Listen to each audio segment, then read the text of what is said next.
राधे कृष्ण दोस्तों, धर्मशाला चैनल में आपका स्वागत है। तो दोस्तों, महाभारत हमारा महाकाव्य है और इनकी रचना वेद व्यास जी ने की थी। तो दोस्तों, हम आपको महाभारत की आपने बहुत सारी कथाएं सुनी होंगी। कुछ कथाएं आपने ऐसी भी हैं जो शायद अभी आपने सुनी भी नहीं है। तो चलिए, आज हम उसमें से एक कथा आपको बताने वाले हैं कि जब पांडवों को जब वनवास हुआ था तो उनके वनवास के दिनों में कई ब्राह्मण उनके आश्रम में गए थे। वहां से लौटकर जब ब्राह्मण हस्तिनापुर पहुंचे और धृतराष्ट्र को पांडवों के हालचाल सुनाए। धृतराष्ट्र ने जब यह सुना कि पांडव वन में बड़ी तकलीफ़ें उठा रहे हैं तो उनके मन में चिंता होने लगी। लेकिन दुर्योधन और शकुनी कुछ और ही सोचते थे। कर्ण और शकुनी दुर्योधन की चापलूसी किया करते थे। एक दिन दुर्योधन को भला इतने से कहाँ संतोष मिलने वाला था। वह कर्ण से कहता, कर्ण, मैं तो चाहता हूँ कि पांडवों को मुसीबतों में पड़े हुए अपनी आँखों से देखूं। इसलिए तुम और मामा शकुनी कुछ ऐसा उपाय करो कि हम वन में जाकर पांडवों को देखने की पिताजी से अनुमति मिल जाए। कर्ण बोला, द्वैत वन में कुछ बस्तियां हैं जो हमारे अधीन हैं।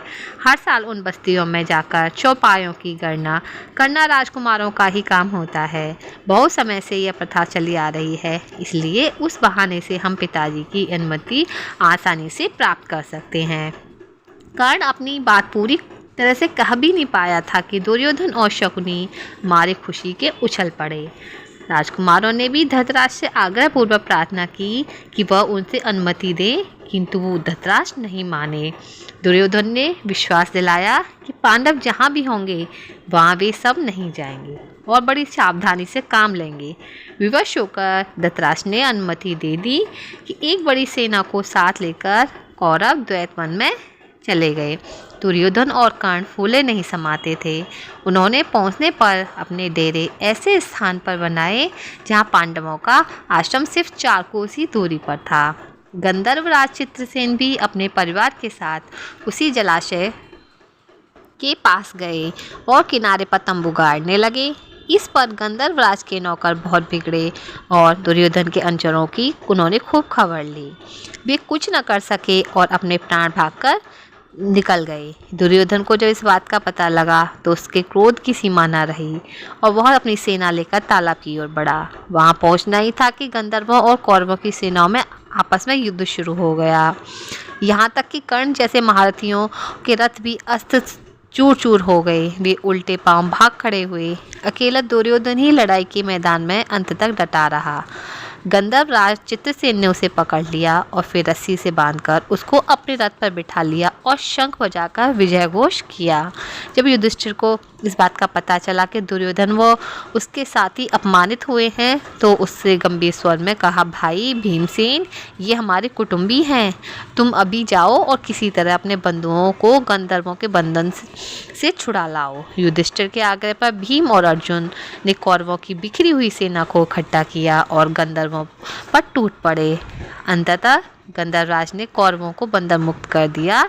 इस प्रकार अपमानित कौरव हस्तिनापुर लौट गए। पांडवों के वनवास के समय दुर्योधन की तो इच्छा राज्य करने की थी, किंतु पंडितों ने कहा कि धृतराष्ट्र और युधिष्ठिर के होते हुए राज्य सुयज्ञ नहीं हो सकता। इसी समय की बात है कि महर्षि दुर्वासा अपने 10,000 शिष्यों को लेकर दुर्योधन के राजभवन में पधारे। दुर्योधन के सत्कार से प्रसन्न हुए और कहा, बस कोई वर मांगो।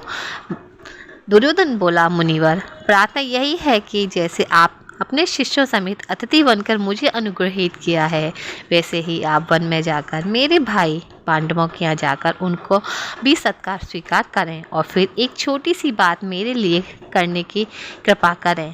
यह कि आप अपने शिष्यों समेत ठीक ऐसे समय युधिष्ठिर के आश्रम में जाएं जब द्रौपदी पांडवों एवं उनके परिवारों को भोजन करा चुकी हो और जब सभी लोग आराम से बैठे हों, विश्राम कर रहे हों। उन्होंने दुर्योधन की प्रार्थना स्वीकार कर ली। दुर्वासा अपने शिष्यों के साथ युधिष्ठिर के आश्रम में जा पहुँचे। युधिष्ठिर ने अपने भाई समेत ऋषि की बड़ी आभभगत की और उनका सत्कार किया। कुछ देर बाद मुनि ने कहा, अच्छा, हम अभी स्नान करके आते हैं, जब तक आप भोजन तैयार करके रखना। कहकर दुर्वासा ऋषि अपने शिष्यों के साथ नदी में स्नान करने चले गए। तो दोस्तों, कथा में जाने से पहले जिन भी दोस्तों ने हमारे चैनल को सब्सक्राइब ना किया हो तो प्लीज़ चैनल को सब्सक्राइब करें, शेयर करें, कमेंट करें। तो दोस्तों चलो कथा में आगे बढ़ते हैं। वनवास के प्रारंभ में युधिष्ठिर से प्रसन्न होकर सूर्य ने उन्हें एक अक्षय पात्र प्रदान किया था और कहा था कि 12 वर्ष तक इसके द्वारा मैं तुम्हें भोजन दिया करूँगा। इसकी विशेषता यह है कि द्रौपदी हर रोज़ चाहे जितने लोगों को भी इस पात्र में से भोजन खिला सकेगी, परंतु सबके भोजन करने के बाद द्रौपदी स्वयं भी भोजन कर चुकेगी, तब इस बर्तन की यह शक्ति अगले दिन तक के लिए लुप्त हो जाएगी, मतलब समाप्त हो जाएगी। जिस समय दुर्वासा ऋषि आए उस समय सभी को खिला पिलाकर द्रौपदी भी भोजन कर चुकी थी, इसलिए सूर्य का अक्षय पात्र उस दिन के लिए खाली हो चुका था। द्रौपदी बड़ी चिंतित हो उठी और सहारा न पाकर उसने परमात्मा की शरण ली। इतने में श्री कृष्ण कहीं से आ गए और सीधे आश्रम के रसोई घर में जाकर द्रौपदी के सामने खड़े हो गए। बोले, बहन कृष्णा, बड़ी भूख लगी है, कुछ खाने को दे दो। द्रौपदी और भी दुविधा में पड़ गई। कृष्ण बोले, जरा लाओ तो अपना अक्षय पात्र, देखें उसमें कुछ है भी या नहीं। द्रौपदी हड़बड़ाकर बर्तन ले आई। उसके एक छोर पर अन्न का एक कण और साग की पत्ती लगी हुई थी। श्री कृष्ण ने उसे लेकर मुंह में डालते हुए मन में कहा, यह भोजन हो, इससे सब उसकी भूख मिट जाए। द्रौपदी तो यह देखकर सोचने लगी कि कैसी हूँ मैं कि मैंने ठीक से बर्तन को भी नहीं धोया, इसलिए उसमें लगा हुआ अन्न कण साग वासुदेव को खाना पड़ा। धिक्कार है मुझ पर। इस तरह द्रौपदी अपने आप को ही धिक्कार रही थी कि इतने में श्री कृष्ण ने बाहर जाकर भीमसेन को कहा, भीम, जल्दी आकर दुर्वासा ऋषि को और उनके शिष्यों को भोजन के लिए बुला लाओ। भीमसेन उस स्थान पर गया जहाँ दुर्वासा ऋषि अपने शिष्यों के साथ स्नान कर रहे थे। नज़दीक जाकर भीमसेन देखता क्या है कि दुर्वासा ऋषि का सारा शिष्य समुदाय स्नान करके भोजन भी कर चुका है। शिष्य दुर्वासा से कह रहे थे, गुरुदेव, युधिष्ठिर से हम व्यर्थ ही कह आए हैं कि भोजन तैयार करके रखे। हमारा तो पेट भरा हुआ है और हमसे उठा भी नहीं जा रहा है।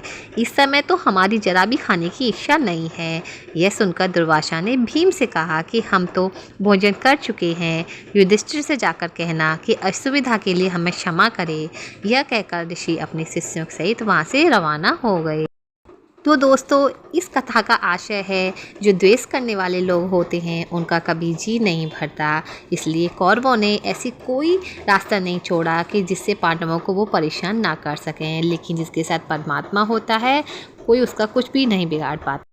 तो दोस्तों, वीडियो अच्छी लगी हो तो अपने दोस्तों के साथ शेयर करें और हमें सपोर्ट करें, जिससे हम भी ज़रूरतमंदों का सहारा बनें और आप भी उसमें आप हाथ बढ़ाएं।